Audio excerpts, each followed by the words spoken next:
नमस्कार दोस्तों। फिर से आपका स्वागत है मेरे YouTube चैनल इथिका टॉक्स पे।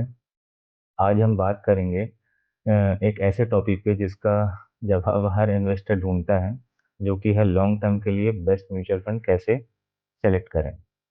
अगर आपका गोल 10 साल, 15 साल या उससे ज़्यादा का है वेल्थ क्रिएशन का, तो यह वीडियो आपके लिए एक ब्लूप्रिंट हो सकता है। मैं इसमें आपको दिखाना चाहता हूँ कि दिखाने वाला हूँ एक 5 ऐसे म्यूचुअल फंड जो वेल डाइवर्सिफाइड हैं और लॉन्ग टर्म ग्रोथ के लिए परफेक्ट हैं।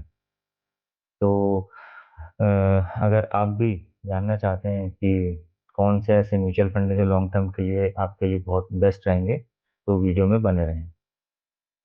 पहले जानते हैं लॉन्ग टर्म पोर्टफोलियो का क्या मतलब होता है। तो दोस्तों, लॉन्ग टर्म इन्वेस्टिंग का एक सिंपल सा मतलब है, जो भी इन्वेस्टमेंट आपका 10 साल से ऊपर का होता है उसे लॉन्ग टर्म इन्वेस्टमेंट कंसिडर करते हैं। म्यूचुअल फंड में लॉन्ग टर्म का जो बेनिफिट मिलता है उसमें है compounding returns, professional fund management और डाइवर्सिफिकेशन दूसरे स्टॉक्स में। मतलब एक तो म्यूचुअल फंड खरीदने का जो सबसे बेस्ट वे है, वो मतलब जो बेस्ट रीज़न है वो उसका सीधा सा फंडा है कि आपको अपना इसमें दिमाग ज़्यादा नहीं लगाना पड़ता। आपका ये जो काम करते हैं वो प्रोफेशनल मैनेजमेंट काम करते हैं। आपको एक अच्छा सा फंड बस सेलेक्ट करना रहता है जिसने कंसिस्टेंटली अच्छा ग्रो किया हो। इसके अलावा सारा काम आपका जो मैनेजमेंट है वो करता है। इसके बाद जो पोर्टफोलियो का स्ट्रक्चर है, सेकंड पॉइंट जो एलोकेशन होता है, उस पे हम आते हैं। एलोकेशन में नॉर्मली जो अ, लोगों का जो मानना है कि लार्ज कैप में कम से कम 30% आपका ग्रोथ इन्वेस्टमेंट होना चाहिए, फ्लेक्सी कैप में 25% होना चाहिए, मिड कैप में 25% या स्मॉल कैप में 20%। ये एक सबका अलग अलग एलोकेशन का मेथड होता है। इसमें लार्ज कैप एक्चुअल में स्टेबिलिटी के लिए माना जाता है, फ्लेक्सी कैप बैलेंस और फ्लेक्सिबिलिटी के लिए रहता है, मिड कैप ग्रोथ फंड होते हैं जो जिनमें ग्रोथ की उम्मीद रहती है, और स्मॉल कैप कंपनी ये हाई रिस्क हाई रिवॉर्ड वाला है।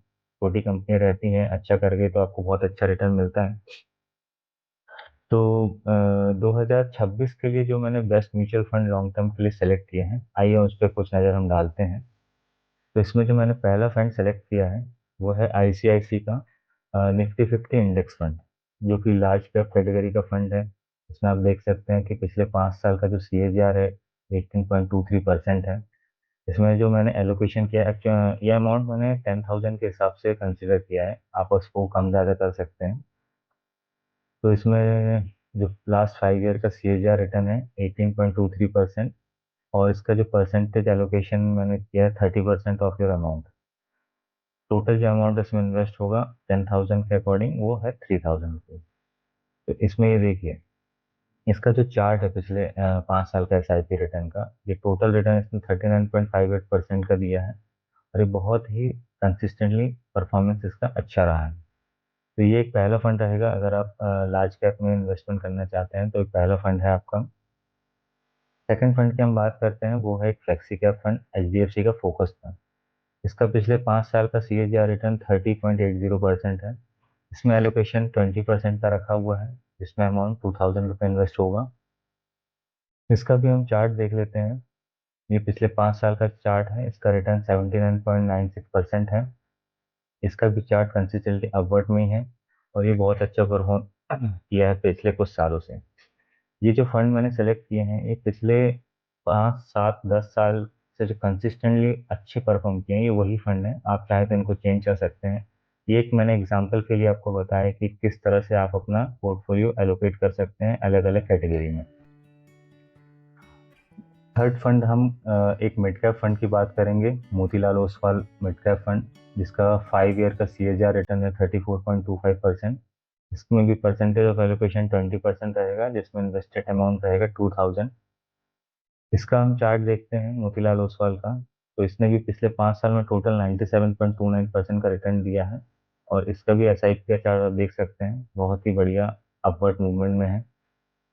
इवन ये जो सितंबर से डाउन साइड का ट्रेंड आया था, उसमें भी आपका इन्वेस्टमेंट अमाउंट के पास नहीं आ पाया था। ये बहुत अच्छा एक मिड कैप फंड माना जा सकता है। चौथा फंड मैंने एक स्मॉल कैप लिया है, जिसमें निप्पो का स्मॉल कैप फंड है जिसका 5 ईयर का रिटर्न है 33.90%। इसमें भी परसेंटेज ऑफ एलोकेशन 20% है और अमाउंट ऑफ इन्वेस्टमेंट 2000। इसका चार्ट हम देखते हैं निप्पो का, ये स्मॉल कैप फंड का। इसका भी एसआईपी का रिटर्न देखिए, टोटल रिटर्न 76.65% का रहा है इसका। और इसका जो एसआईपी का चार्ट है वो भी बहुत ही 5 साल में अपवर्ड में ही है। इसके बाद जो पांचवा फंड है वो एक डेट फंड है, जो अपने इमरजेंसी फंड के तौर पे हम काउंट कर सकते हैं। इसमें जो डेट फंड की कैटेगरी इसलिए रखी हुई है कि शॉर्ट शॉर्ट टर्म में ये जो सारे फंड हैं ये फ्लेक्स बहुत ज़्यादा वोलेटाइल होते हैं, ऊपर नीचे होते रहते हैं। तो ये जो फंड है आपका डेट फंड, ये उसको एक स्टेबिलिटी प्रोवाइड कराएगा। इसलिए इसमें मैंने एलोकेशन भी ज़्यादा नहीं रखा है, 10% ही रखा है, जो आपके टोटल 10,000 अमाउंट का 1,000 होता है। इसका भी चार्ट आप देख लीजिए, पिछले 5 साल में इसने 20.54% का रिटर्न दिया है। बैंक में पैसा रखने से इसमें पैसा डालना बहुत बढ़िया है इस मामले में। बैंक में आपका जो इंटरेस्ट मिलता है उस पर भी 10,000 के ऊपर पे आपको टैक्स देना पड़ता है। इसमें जब तक आप इन्वेस्ट रिडीम नहीं करेंगे तब तक आपको कोई टैक्स पे करने की जरूरत भी नहीं है। और जितना अमाउंट आपको जरूरत है उतना आप टैक्स निकालिए, उतने अमाउंट पे आपको टैक्स भी देना रहेगा। तो ये कुछ स्टॉक्स है लॉन्ग टर्म पोर्टफोलियो के लिए जो मैंने आप लोग के लिए बनाए हैं। आप इसमें अपने फाइनेंशियल एडवाइजर से कंसल्ट करके इसमें फंड चाहे तो चेंज कर सकते हैं या कैटेगरी चेंज कर सकते हैं। लेकिन मैं आपको बता दूं, ये मेरा कोई पर्सनल एडवाइस नहीं है आप लोग के लिए। आप कभी भी इन्वेस्टमेंट शुरू करने से पहले अपने कंसल्टेंट से ज़रूर सलाह लें। अ, अब इसके लास्ट टॉपिक पे आते हैं कि स्मार्टली इन्वेस्ट कैसे करें। सबसे पहला कदम हम एसआईपी से शुरू कर सकते हैं, जिसमें हम पर जो पर म्यूचुअल फंड पे 2 से 3 हज़ार रुपये पर मंथ के हिसाब से हम छोटी छोटी अमाउंट से इन्वेस्टमेंट शुरू कर सकते हैं। इसमें जो सबसे बड़ा सवाल है वो है कमिटमेंट, आपको लॉन्ग टर्म रखना होगा। कई लोग ऐसा करते हैं कि लॉन्ग टर्म कमिटमेंट नहीं रख पाते हैं और उसके बाद अपना म्यूचुअल फंड ये विड्रॉ कर लेते हैं। तो ये बिल्कुल ना करें, और साल दर साल अपने म्यूचुअल फंड का रिव्यू करें, कैसा परफॉर्मेंस इसका रहा है पिछले सालों से महीनों में। और कम से कम 4 से 5 म्यूचुअल फंड ही रखें, ज़्यादा ओवर डाइवर्सिफाइड अपना कभी भी पोर्टफोलियो को ना करें। तो दोस्तों ये था best mutual fund for long term portfolio, जिनके थ्रू आप अपना वेल्थ सिस्टमेटिकली बिल्ड कर सकते हैं।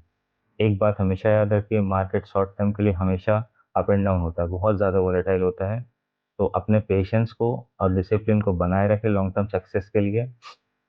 अगर आपको ये वीडियो हेल्पफुल लगा हो तो लाइक करें, कमेंट करें और अपने फेवरेट म्यूचुअल फंड को कमेंट बॉक्स में लिख के मुझे बताएं। Thank you.